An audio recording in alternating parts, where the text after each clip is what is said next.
narrower. So the vocal folds proper are comprised of both the ligaments and the mucous membranes that are around it. The rim glottis, the rim of the vocal area, is referred to as, is what the gap in here is. So that's where air can pass. And the glottis overall is the whole thing there. So that is the glottis.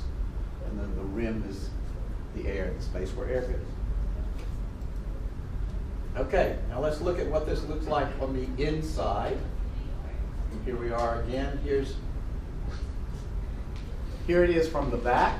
Okay, so there's your epiglottis up there. There's where your retinoids are. That's your cricoid cartilage, thyroids over there. And the next slide is going to be sort of cut in coronal sections. So it's going to be cut like that. So we're looking at the insides. If I can make the slide work. Okay. So these are your, this is where your retinoid cartilages are. Okay, up in here. The area up in, so air is coming from up here, going down into trachea down there. The area up here is referred to as the vestibule. Okay, and then there are these prominences known as the vestibular folds that seem to almost cut this area off, right? So this big space up here, then it gets narrowed. These are referred to as the false vocal folds or vestibular folds. Beneath them is this cul-de-sac that zooms off in two directions. And that's referred to as the ventricle. And then you've got another set of processes that are going from the side towards the middle. And these are the true vocal folds, made up of the vocal ligament at the edge and the conus elasticus to the side. So this, if you look at this in cross-section, this is the true vocal fold, the ventricle in between, and above it, when you look down from above, it looks like these are the vocal folds, but these are actually the vestibular folds or false vocal folds. So these don't change much. These can change dramatically the side from here to here, and then there's this dead space in between. It's a cul-de-sac known as the ventricle. So the vestibular folds actually, act as some protection. So if you do inhale a Q-tip or a paper clip or, a piece of chicken wing, it doesn't rip apart your vocal folds. It'll probably get stuck there. You'll choke to death before you hurt your vocal folds. The space between, needless to say, these vestibular folds, just as the space between the vocal ligaments is referred to as the rima glottis, the space between these vestibular folds is referred to as the rima vestibuli. And you will, you want to, look down into the larynx to sort of see these structures as well as realizing what it looks like in cross-section. Okay, so let's look at it in a little more detail, a little bit more of these membranes and things. So here's the epiglottis, called the epiglottic cartilage. Okay, and it's covered by membranes. Here's this ventricle, this gap between the vestibular folds and the true vocal folds. Okay, this area between the epiglottis coming down to these retinoid cartilages is referred to as the aryepiglottic fold. Okay, vocal fold, ventricle, fold. Okay, the quadrangular membrane is the area that sort of fills the space between the epiglottis and the retinoids. So it's this area up here. So the upper area is the aryepiglottic fold, and the lower area is this vestibular ligament. So this broad area there is referred to as the quadrangular membrane. Here it is down here. The area below the vocal folds is referred to as the conus elasticus. So it extends from the vocal ligaments up here to the upper part of the cricoid cartilage. So the upper edge up here is actually your vocal ligament. That's what makes sound. and the lower edge of here is just attached to the cricoid cartilage. So there's lots and lots of little things named here, but you need to sort of basically these named folds you might see on an exam. Okay, muscles. There are lots and lots of muscles, and you will only see very few in your dissection. You can separate them as usual into extrinsic muscles, things that are acting on the larynx as a whole or various parts of the larynx, and intrinsic muscles, those that are between different parts of the cartilages themselves. So extrinsic muscles are things that can move the larynx, one way or the other. Right? There's all these, since the hyoid bone is the upper part of the larynx, all these muscles that we've seen, around the hyoid bone that move it are considered extrinsic muscles of the larynx. So the geniohyoid, we saw yesterday, the mylohyoid, which we've seen for several weeks, the stylohyoid, again, which we've seen coming in from the back over here, and the digastric. All these attached to the hyoid bone, and the hyoid bone is sort of the upper end of the laryngeal apparatus. Likewise, there are all those things we started with when we did the neck, all these strap muscles. So sternohyoid, omohyoid coming in from the side, sternothyroid, and then thyrohyoid. These can all move different parts of this laryngeal apparatus, either up or down in the neck, or move the hyoid and the thyroid closer to each other, or relax and let them go farther apart. So there's a lot of extrinsic muscles related to this laryngeal apparatus that you've seen in previous dissections. Okay, but there's also a whole mess of muscles attaching to these areas, the cricoid cartilage and the thyroid cartilage and these little arytenoid cartilages. Okay, so right here, here's the arytenoid, the cricoid cartilage here. Here are things seen from above. So there's your cricoid cartilage. There's the little arytenoids in the back that can rotate one way or the other. So this muscle over here, coming from the edge of the cricoid cartilage, going into this muscular process of the arytenoids, is referred to as the lateral cricoarytenoid. It's on the side, comes from the cricoid, and attaches to this muscular process of the arytenoids. When it contracts, it's going to pull this muscular process forward, which will make this ligamentous process, or vocal process, come together. It will close off. It'll adduct the vocal ligaments, makes them right next to each other, and basically close off the rhinoglossus, keep air from going in or out of the lungs. Okay? So the origin up here is on the side of the cricoid cartilage, the insertion's on this muscular process. So these little guys right here. Okay? There it is again. Ta-da. Okay. Between the arytenoids, which are sitting up here on the back side, the top of the cricoid cartilage, are a series of muscles. Some of them are running transversely, and some of them are running obliquely. Okay? And they're appropriately called the transverse and oblique arytenoids.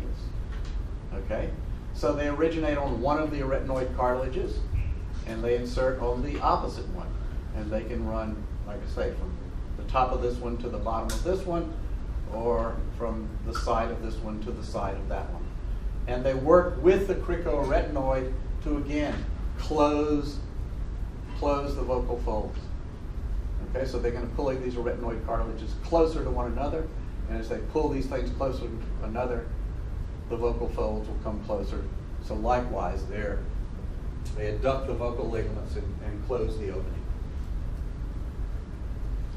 And then there's this muscle we've been seeing slide after slide after slide, the cricothyroid muscle, which originates here on the front of the cricoid cartilage, okay, and inserts laterally, goes up inside and inserts on the thyroid cartilage, on the inferior margin and the inferior horn here. And when it contracts, it's going to tilt the thyroid anteriorly. When you tilt the thyroid around this joint here, this is going to stretch the vocal ligaments. So they will become tauter and yield higher sounds. Okay. There are others. There's one coming from the thyroid going back to the arytenoids, known as the thyroarytenoids. And then there's a muscle that essentially lies on top of this vocal ligament here, known as the vocalis muscle. Okay? So this thyroarytenoid goes on the posterior surface of the thyroid cartilage. The inside of the thyroid goes up to these arytenoids, and the vocalis muscle goes from the thyroid cartilage, the front of the thyroid. It follows the same pathway as the vocal ligaments, from the front of the thyroid cartilage back to the vocal process of the arytenoid cartilage. And when these guys contract, again, they're going to make this muscle, they're going to make this vocal ligament shorter and relatively thicker, which will yield lower sounds. Okay, so this muscle is going to pull these guys closer together. These things will get shorter and give a lower pitch. Okay, now the ones you really need to know. Lying here on the back of the cricoid and going up into this muscular process of the arytenoids out here on the side, okay, are the posterior, they're on the back side of the cricoid, arytenoids. They go from the posterior part of the cricoid into this muscular process of the arytenoids, and when they contract, they swing those muscular processes towards the midline here. They are going to open the remiglottis. They're going to abduct the vocal ligaments, make them further apart from one another than they are, and that allows air to come in. If something happens to these guys, then there's no way to open up these, separate these vocal folds from one another, and breathing becomes exceptionally difficult because your vocal folds are closed and there's no way for air to go in and out. Not a good thing. Okay. And finally, there's some guys up in here, little guys up in here, known as the thyroepiglottic muscles. So they go from the thyroid cartilage to that big tongue-like epiglottis up there. Okay? And they sort of pull the epiglottis away and open the inlet. They pull the epiglottis forward so that there's a bigger space up here in the inlet to the larynx. Okay, and then the they go on forever, don't they? The aryepiglottic muscles run from the arytenoid cartilages, okay, and continue up the lateral side of the epiglottis. And they can pull the epiglottis lower, inferiorly, and that will actually close the laryngeal inlet. You will not see most of these. Okay, so what does the larynx do? Well, we talked a little bit about that. How does it do it? Okay, well, basically, as I said, it controls the air coming in and out of the trachea and the lungs from the pharynx and nose and mouth above. And it also can change the pitch of sound by changing the shape and size of this opening here. It can change the pitch of sounds and help you sing and talk and scream and whatever you want to do. Okay, so in normal respiration, there's a sort of a medium opening here in the remiglottis between the vocal ligaments. Okay? When you're breathing very heavily, you're on the last 50 yards of the New York Marathon, you need to get as much air into your lungs as you possibly can.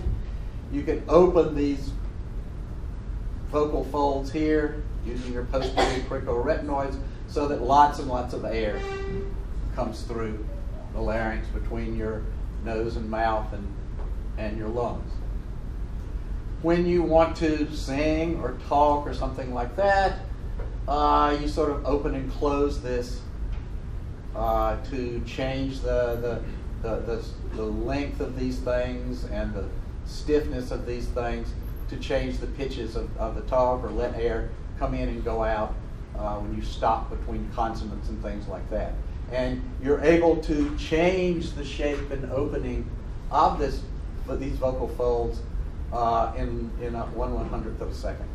There's tremendous, tremendous control over this. And when you're whispering, you want just a little bit of air to come through, so these things are almost closed, but obviously they better not be completely closed. Okay, innervation. At one level, this is ridiculously easy. It's all vagus. But it's different parts of the vagus. Okay. Coming down, right? Our vagus is coming down the back end of the carotid sheath. And somewhere up here, it really varies. Sometimes it can happen way, way up, and sometimes it can happen way, way down here near the larynx itself. This superior laryngeal nerve comes off of the vagus, okay? And it gives rise to an internal branch, the internal laryngeal, which is going to go into the thyrohyoid membrane, and an external laryngeal that's going to come down and go to that cricothyroid muscle. You'll recall from way back when, the left recurrent laryngeal, or left vagus, comes all the way down through the neck, down into the thorax, where it loops around the arch of the aorta, and then heads back up beside the trachea, where it calls itself the left recurrent laryngeal, and it comes alongside the trachea and then dives into the laryngeal apparatus from inferiorly. On the right side, the same thing happens, but follows a slightly different pathway. The right vagus comes down, gives rise to the right recurrent laryngeal, which goes under the right subclavian, right after it's split off from the right common carotid, and then also runs up beside the trachea to enter the larynx inferiorly. So these three separate branches of the vagus nerve provide innervation to the laryngeal apparatus. And they each do slightly different things. Okay, so here's showing the coming